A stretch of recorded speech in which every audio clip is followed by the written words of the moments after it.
เฮ็ดอีหยังนี่ว่าสิเลือกผักบัวเอาไปปลูกเลือกผักบัวโดยไปปลูกโดยแต่มันรีดมันขึ้นแบบนี้ได้เนาะแบบนี้เนาะโดยจะดีได้นี่ยังนี่เด้อเพื่อนพี่บ่เด้อบ่แม่น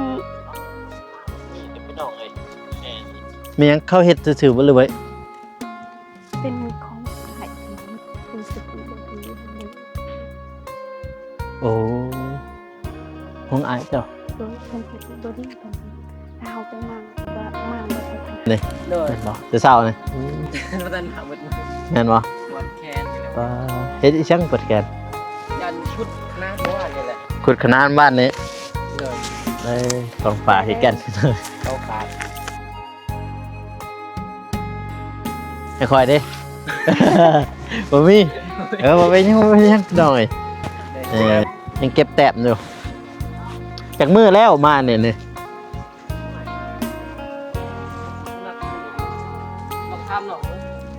เสียหายจักเปอร์เซ็นต์แล้วนี่บ่น้องบ่ทราบ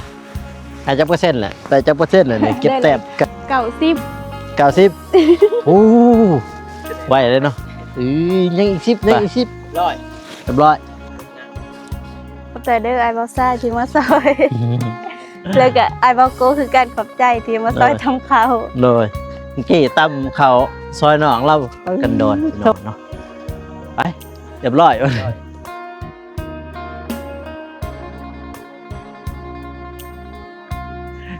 อยู่จังคือเคินกันเลยสองคนนี้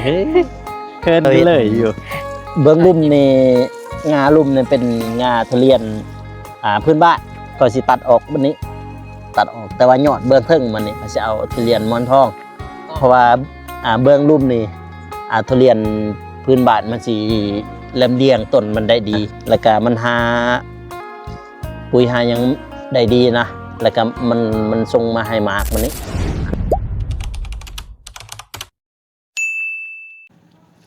มาเปิดภาพมาพี่น้องเลยเนาะยังอยู่บ้านน้องบุษบาพี่น้องเลยเนาะยังอยู่บ้านกระปือเมืองตะแตงแป้งเซกองพี่น้องเนาะยังอยู่เมืองเก่าเมืองเดิมพี่น้องเนาะต่อจากคลิปที่แล้วพี่น้องเนาะหรือว่าคลิปจากที่น้องตำเข่านั่นเองนะพี่น้องเนาะมาต่อคลิปที่2ของเบาโกพี่น้องเนาะแล้วก็สิติดตามวิถีชีวิตของน้องในมื้อนี้นะพี่น้องเนาะว่าน้องเสียยังอีก EP ที่2ของเบาโกพี่น้องเนาะมาเปิดภาพมาเกเห็นหน้าเห็นตากันคือเก่าพี่น้องเนาะสุดเก่าเด้อพี่น้องเด้อยังอยู่บ้านน้องบุษบาคือเก่านี่แหละพี่น้องเนาะแล้วก็สิติดตามวิถีชีวิตของน้องเพิ่นพี่น้องเนาะว่าเฮ็ดยังใน EP ที่2ของเพิ่นเนาะพี่น้องเนาะก่อนอื่นเบิดกราบสวัสดีเด้อพ่อแม่พี่น้องเนาะบ่ว่าสิอยู่ภายในหรือว่าต่างประเทศก็ยินดีต้อนรับเข้าสู่ช่องเบาโกชนบทสปปลาวพี่น้องเนาะมาพี่น้องเอ้ยบ่ให้สักษาเสียเวลาเนาะพี่น้องเนาะก็สิติดตามวิถีชีวิตของน้องนั่นเองเนาะพี่น้องนะว่าเฮ็ดหยังแน่ยามแรงหรือว่าต่อ EP ที่2หลังจากที่ว่าเฮาถ่ายน้องวังกี้พี่น้องเนาะน้องเพิ่น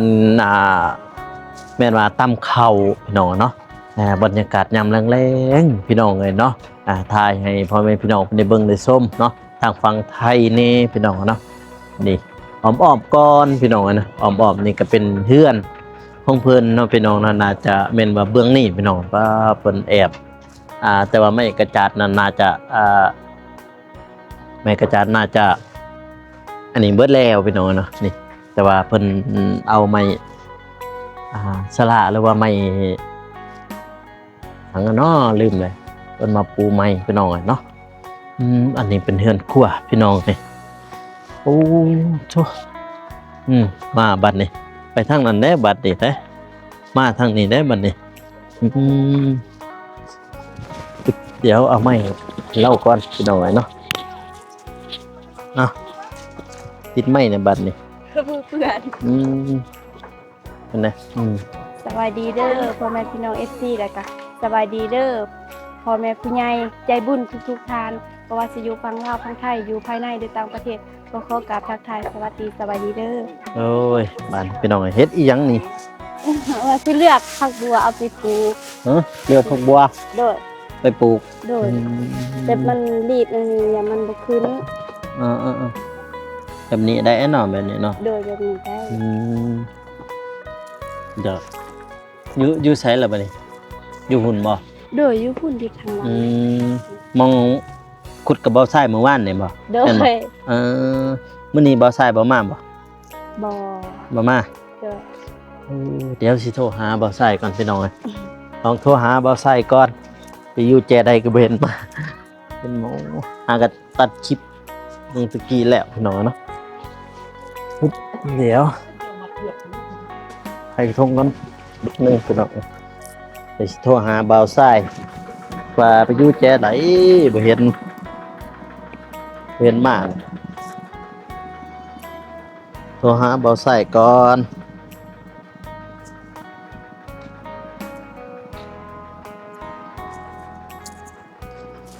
นี่ปิดแล้วนับสายบ่เนาะ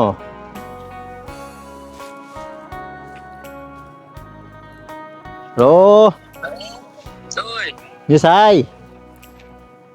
เพื่อน อยู่เพื่อนบ่ โดย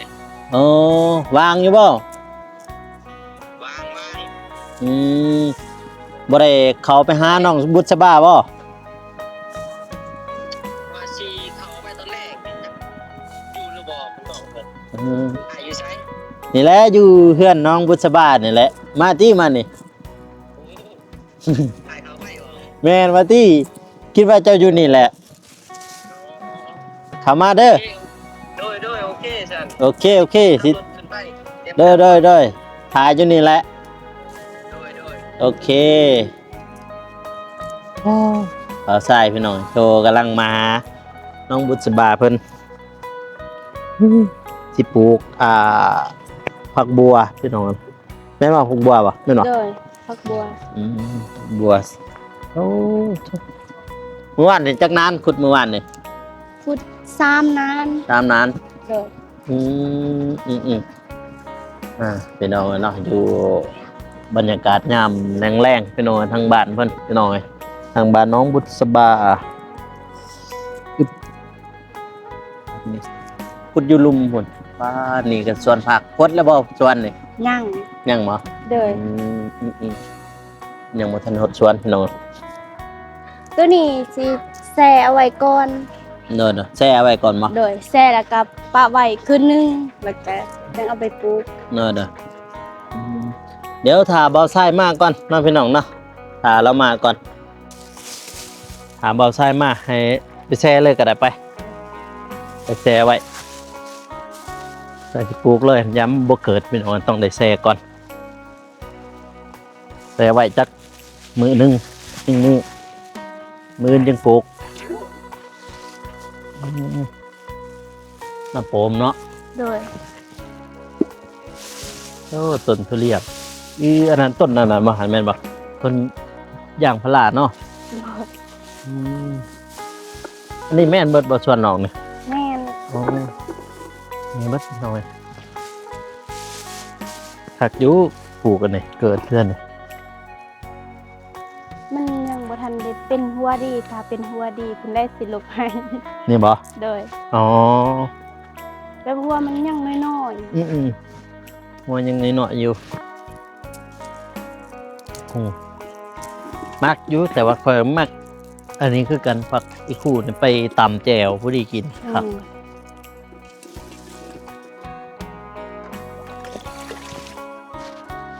ที่สวนเราเบื้องนั้นพี่น้องเอ้ยกุ๊กม่วงกุ๊กทุเรียนกุ๊กมะกระโดพักยูอยู่นี่ว่ามันเป็นหน้องว่าทางหลังครับเลยเป็นทุ่งนา เป็นทุ่งนาเขาอยู่ทาง อ๋อ นั้น เป็นทุ่งนา โดยคือมองนี้สิเป็นสวน เป็นสวนครับ แล้วก็ข้ามไปฝั่งนั้นอีกหน่อยหนึงมีถั่วตัวนี้ก็เป็นหน้า อ๋ออยู่พุ่นเนาะมีน้องเนาะอยู่พุ่นเนาะ โดยอยู่พุ่น อ๋อ นี่เนาะ เห็นอยู่ แต่ว่ามื้อนี้เบาโกบ่ได้เอาโดรนมาพี่น้องเอ้ยนะถ้าเอาโดรนมาสิบินบรรยากาศมุมสูงเบิ่งบรรยากาศยามแรงๆในบ้านกระปือพี่น้องเอ้ยนะโอ้แซ่แท้นั่นบ่ โดย ใส่เอาไว้ขึ้นแล้วก็เอาออกแค่นี้แล้วก็ไว้อีกมื้อนึงเอาไปปลูก อืม ให้นอตัวนี้มันออก โอ้แม่นอะไรซั่นน่ะ มันจังสิขึ้นง่าย มันขึ้นไวเนาะ โดย อืมที่สวนล่ะความจีนทุเรียนมาทุเรียนนี่ต้นทุเรียนละป้าทุกดอกพูดอยู่เทั้งคนดอกทุเรียนเกิดต้นม่วงคงคักพี่น้องเลยใช่สวนใหม่ฮะ หึ สวนใหม่อยู่ใช่ อยู่ อันบ่อ๋อพี่อยู่นี่เพิ่นโพดสวนเพิ่นโพดนานเมื่อวานนี่บ่ โดย แต่ว่าพัฒนาการยังบ่ ย่าง อ๋อ เรียกว่าสิไว้ปลูกผักบัว มันสิพ่อกันนี่บ่เรือติบ่เรือบ่ เรือขนาดเรือ แม่นบ่ โดยว่าสิใส่ผักกาดนำ ใส่ประกาศนํอยู่นี่เบิ่งลุมเป็นขอบหมู่พี่น้องแต่ว่าบ่มีหมู่ แต่ว่าบ่มีหมู่คือเพิ่นมานั่นแหละบ่ได้เรียกบ่มีนี่แหละอ้าวเฮ็ดอีช่างโอ้มีช่าง ของเพิ่น มีหยังนี่เตือนพี่บ่ เด้อบ่แม่น มีหยังเข้าเฮ็ดซื่อๆบ่เลยไว้ เป็นของอายคือสติแบบนี้ โอ้ห้องอายเจ้า โดยเป็นสติบ่ดีเพิ่นถ้าเฮาไปมั่งก็บ่มั่งบ่ได้ปัญหา แม่นบ่พี่น้องเอ้ยโหดเทะเนาะเพิ่นเชื่อแบบของเพิ่นเป็นว่านะเบิ่งสิชุมให้เบิ่งเบิดหนึงหากเคยเจอแบบนี้เด้อพี่น้องนี่คือบ้านน้องบุษบาห้องอายเราไปวันนั้นพักนะโต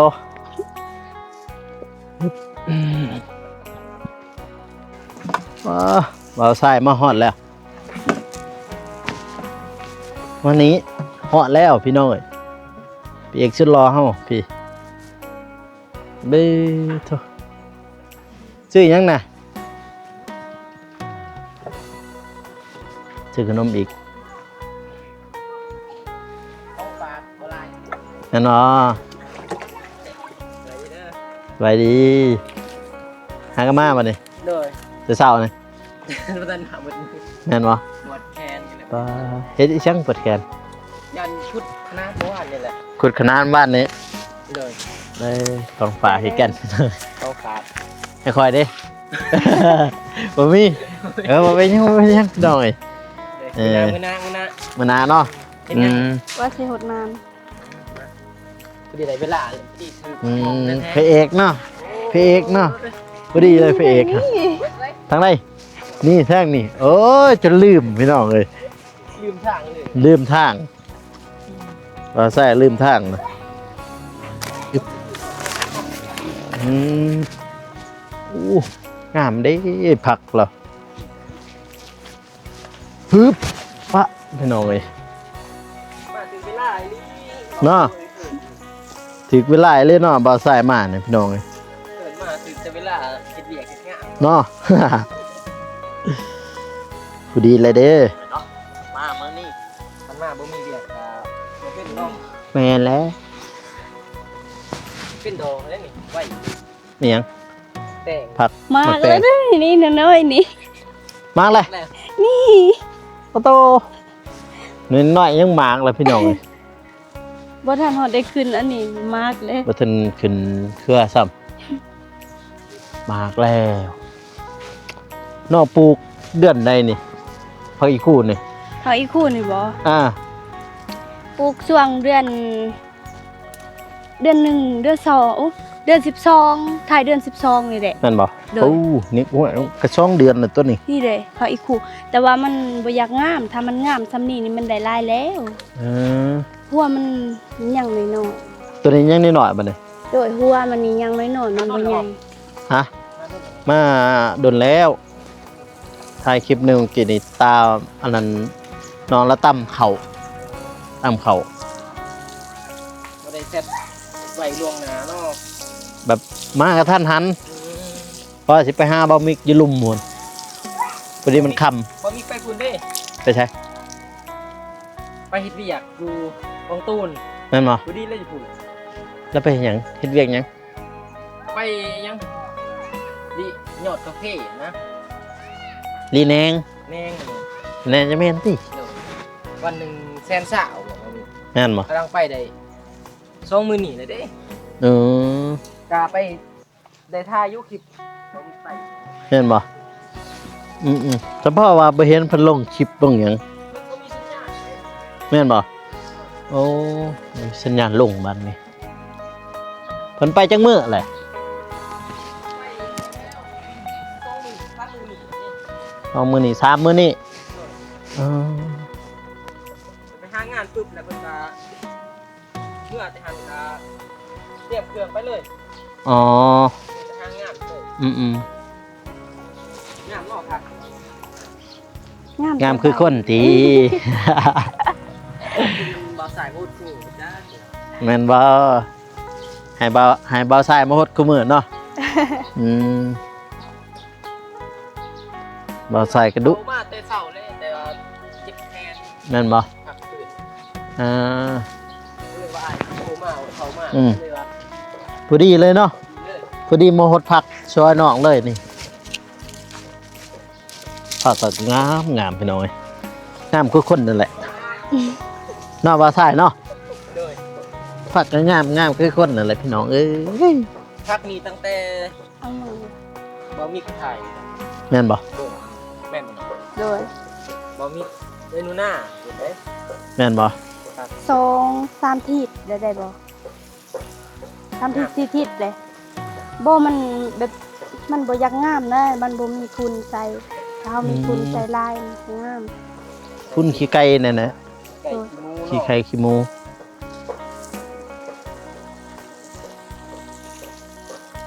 อยู่เพื่อนก็เฮ็ดขนานบ่มีเสียหยา แม่นบ่ เอาสายมานี่ อ๋อ มะเขือ เปลี่ยนกันเนาะ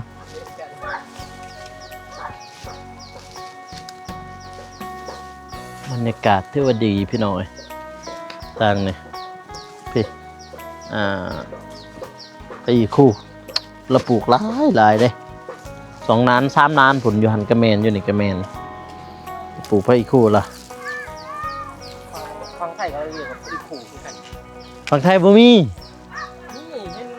FC คอมเมนต์อยู่ แม่นบ่ โดดสายอารมณ์ว่าท่านยังกับเอิ้น เป็นไง อีขู่คือกัน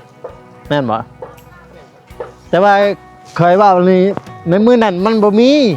แล้วก็เข้ากับว่าบ่มีอยู่ไทยภาคอันนี้แล้วบ่มีหั่นตัวมือเฮา ตอนนั้นเนาะแม่น ตอนคอยกับเจ้าหดชวนไผเลยเนาะ ถูกบ่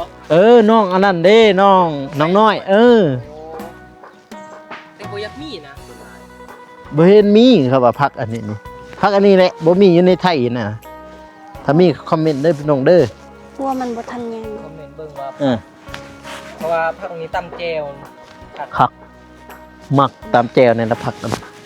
ไอ้ เพราะว่า คู่ บ่ทันใหญ่อยู่ดีๆน้อยๆเพราะว่ามันบ่ทันใหญ่มันยังน้อย มันเป็นส่วนเนี่ย มันบ่งามถ้ามันงามมันสิใหญ่ อุ้ยคันมันถ้าว่ามันใหญ่พี่แล้วสำนะดอกอันนั้นมัน นี่มันกำลังขึ้นนี่เนาะ เออ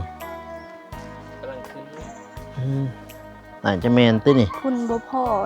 ตึมกะหมูเขามาเฮ็ดตอนปลูกใหม่ๆหั่นหมูเขามาเฮ็ด มาดุดอีก มากัดแม่น นี่ มันมาดุดจนหมด จะเอาใหม่ต่อ อืม กัน หมูน้อย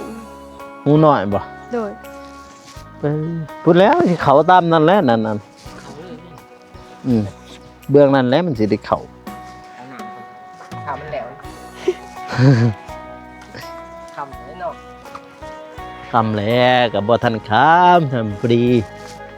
าม พอดีงาม เนาะ อ่า มาถึงเขามาต้องเทศกับจักน้องคนนี้วางหรือบ่ อืม เอาบ่ได้เอาเบอร์ติดต่อกันบ่ ติดต่อแหละแต่ว่าเราใส่บริษัทเซ็ตเอา อ๋อ เราบริษัทขนม อืม เดี๋ยวพอสบาย อืมไผบ่สบายบ่ซ้ายบ่ อ๋อคุณแหละเห็นแล้วเมื่อกี้นี่ซี่มือ เห็นซี่มือบ่ซ้ายแล้วไปขุดนานผักนะ มัดมือเลยว่า มันมือเลยตามนั้นบ่ ตามนาน เออ เมาคนเดียวเลย เอาเลยเนาะเฮ้ยเฮ็ดจังไดได้เนาะคนฮักอยู่นี่ เฮ้ยบ่อยากสิเว้าพี่น้องเอ้ย ทำประเภท ทำเปอร์เซ็นต์บ่เก็บแต้มยังเก็บแต้มอยู่จากมือแล้วมาเนี่ยนี่ นับมือลองทำหน่อยคือ สิให้จักเปอร์เซ็นต์แล้วนี่บ่น้องบุษบาให้จักเปอร์เซ็นต์แหละก็เห็นในช่องคือว่ามาลายมืออยู่ได้แหละแต่จักเปอร์เซ็นต์เลยนี่ให้เพิ่นนี่ เต้นแล้วเขาเดือดเลย สิเข้าเดือนแล้วนี่แต่จักเปอร์เซ็นต์เลยนี่เก็บแต้ม 90 90โอ้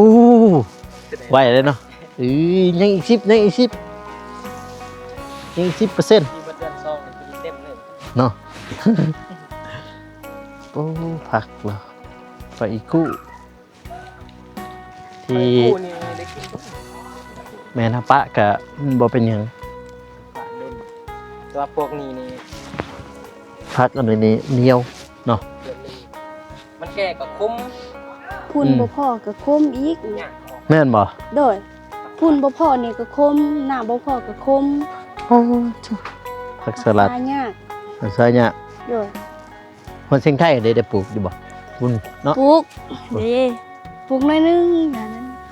หมักแตงเพิ่นยังน้อยๆนี่ก็เกิดนะพุ่นน่ะพุ่นน่ะ เรียนคุณลายผุดนะ อืม อย่ามันว่านผุด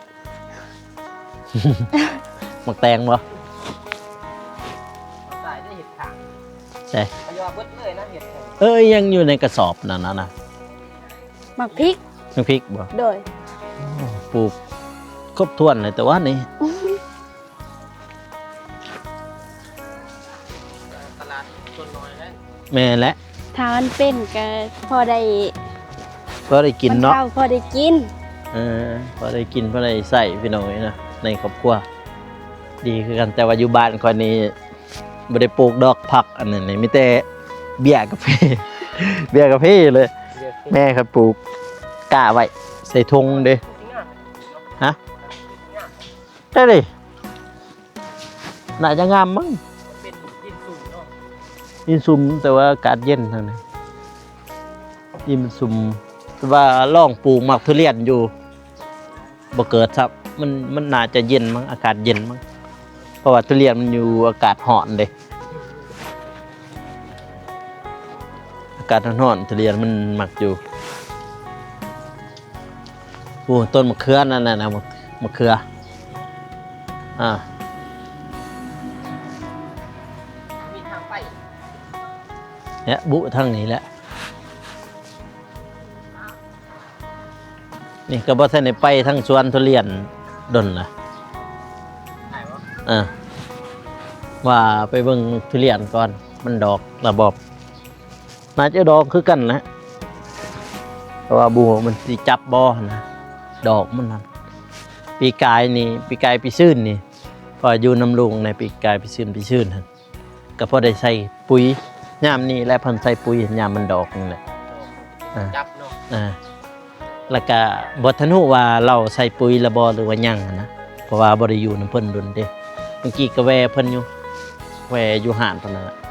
ร้านกาแฟนั่นนะนี่มาเบิ่งพี่อยู่นี่ก็มีอี มี ช่าง กระโดก นี่ก็ดอกนี่ดอกกำลัง ของน้องวันนี้ โดย แต่ละปีแท็กมาร์กเด็กเก็บ 4-5หน่วย สิหาหน่อยมันก็พอกินนะเฮ้ย แต่มันดอกคือมันดอกมันลายแต่ว่ามัน มันบ่จับบ่ โดย เออ พูดมาเนาะ เออ ตัวจับ นั่นแหละที่เบิ่งเราใส่ปุ๋ยหยังมันใส่ปุ๋ยเนี่ยโอ้ยงาชิ้นน้อยๆเท่านั้นหักจ้อยได้ว่าซ้ำกระของเนี่ยมันใหญ่นี่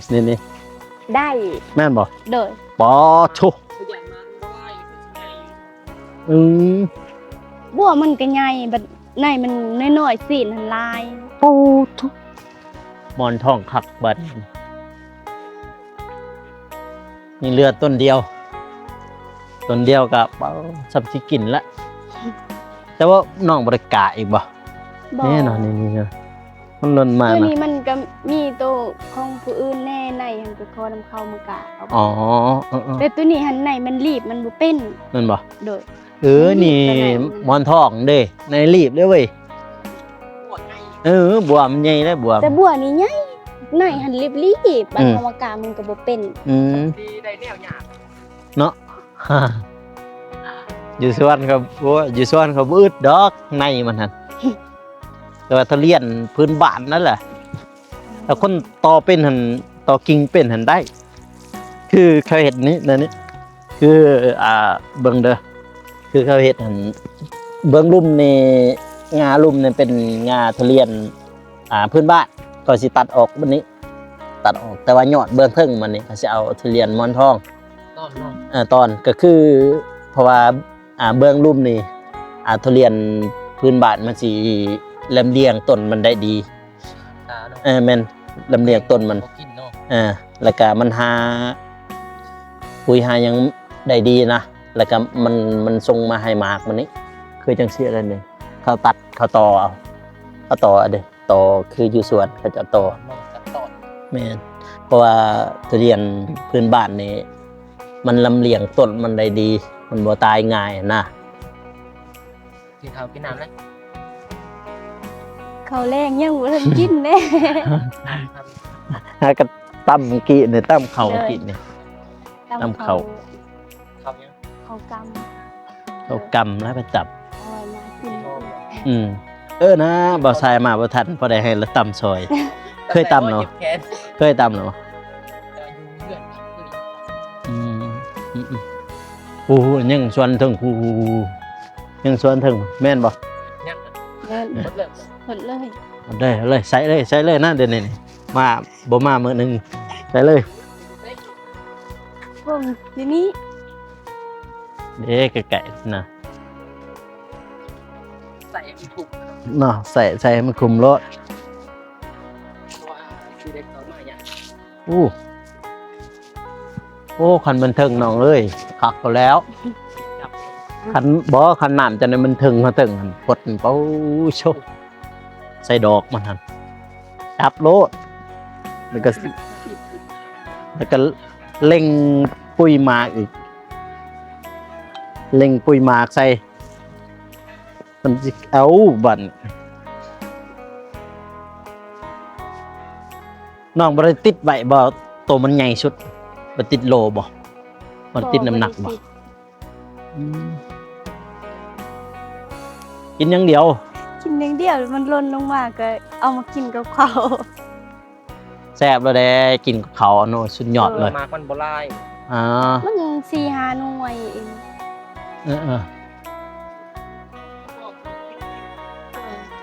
บ่พ่อขายดอก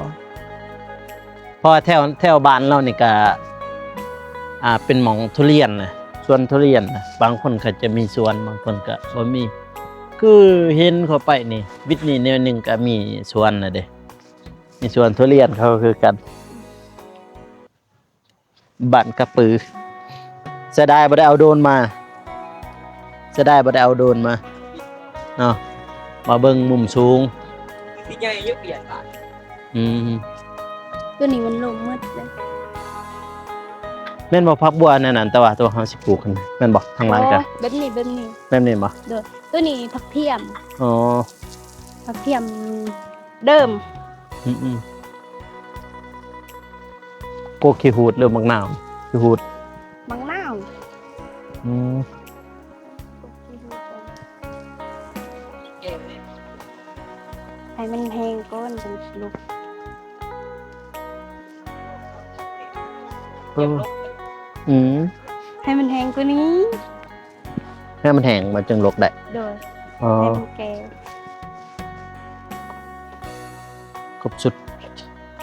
บัวมะแตงหุงมะพุงท่านหมากกำลัง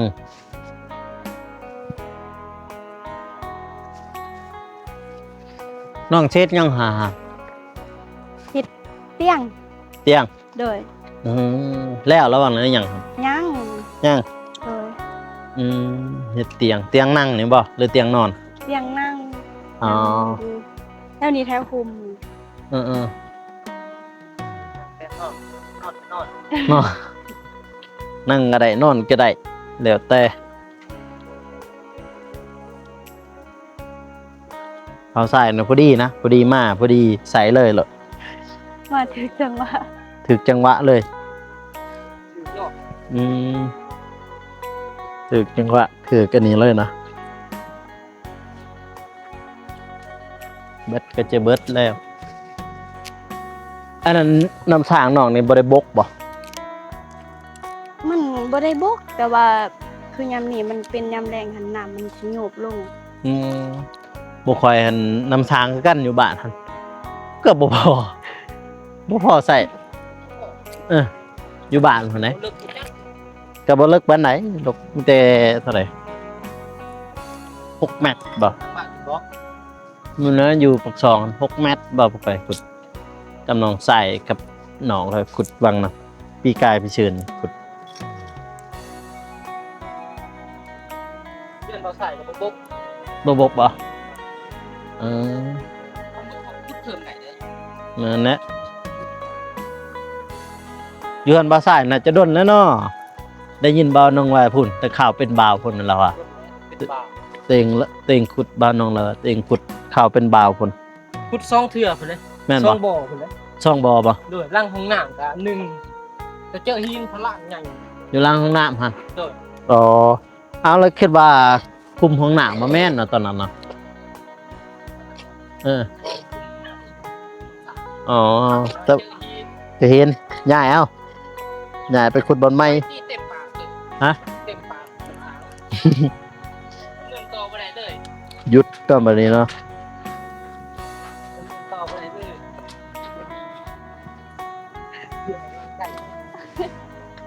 ยืนให้กำลังใจ ยืนให้กำลังใจ ผมไงบันได เนาะบ่เมื่อยแล้วเนาะเฮ็ดเวียกเนาะมีคนกำลังให้กำลังใจอยู่นี่ มีเบื้องนี้จับอะไรนะ แม่นบ่ขุดบ่เมื่อวานนี่ดินมันแข็งมาเลยจังได๋ มันมีหิน อ๋อ ดินเรื่องไง อืม แดงวัดมือ ตามนานอืม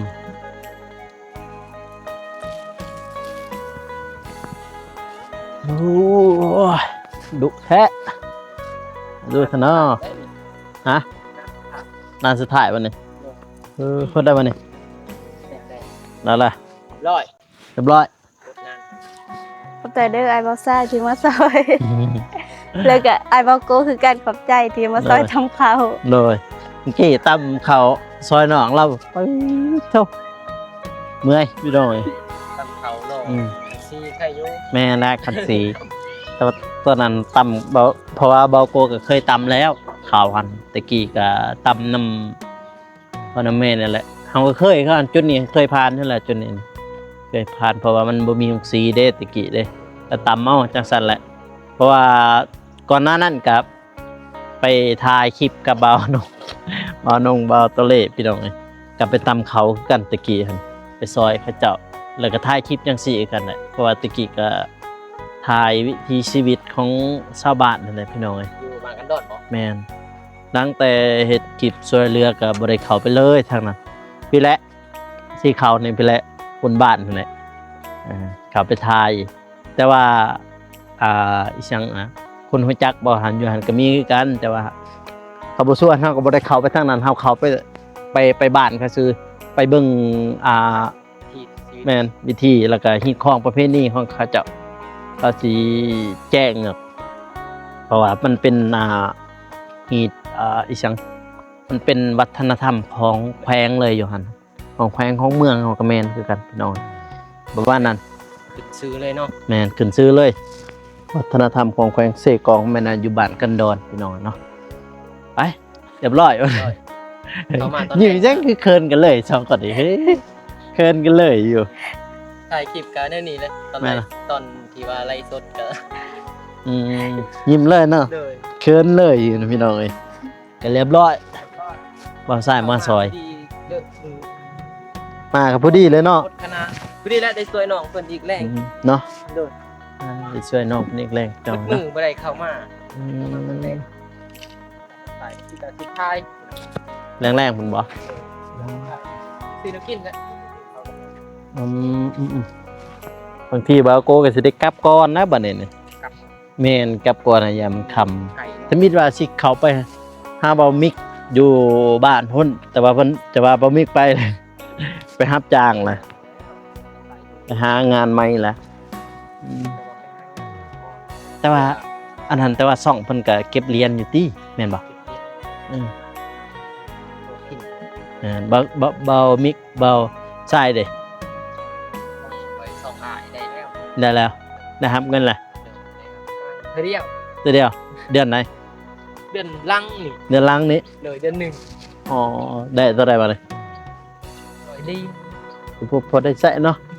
คือกันแหละบ่โกคือกันเดี๋ยวนี้บ่ได้ถ่ายคลิปบ่ได้ถ่ายคลิปดนอันนี้นี่พอได้เติมน้ำมันคือกันแล้วนี่แหละคือส้นนั่นน่ะ มันคนนะ แม่น สวยสาวนี่ บางนั้นก็ขึ้นนึกจึงแล้วก็ไปเจอพอดีบ้านไฟไหม้บ้านไฟไหม้กับบ้านพี่น้อง พี่น้องทั้งแม่ เลยเนาะ จังซี่เลยนี่โตกับพอดีมีอยู่น้อยหนึงก็เลยให้เขาเจ้าซื้อนํเขาเจ้าประมาณนั้นพี่น้องเนาะทางบ่าวโกเองก็สิได้กลับก่อนเด้อพี่น้องเด้อที่มาอยู่เมืองนี้สิได้เห็นนี่บัดนี้ก็ทางบ่าวโกก็สิอวยพรให้ผู้ใหญ่ทุกท่านผู้เพิ่นเบิ่งอยู่นี่เนาะให้แต่มีแต่ความสุขความเจริญปรารถนาสิ่งใดก็ขอให้ได้สิ่งนั้นให้ได้ดังสมปรารถนาไปไสมาไสไปฮอดจอดได้ถึงให้มีแต่คนฮักคนหอมคนรักคนแพงความเจ็บอยู่สุดใดความไข้อยู่สมีให้เจะหังจะมีจะร่ำจะรวยปังๆตลอดศาสตร์ตลอดปีอย่าเจ็บอย่าจนพร้อมครอบพร้อมครัว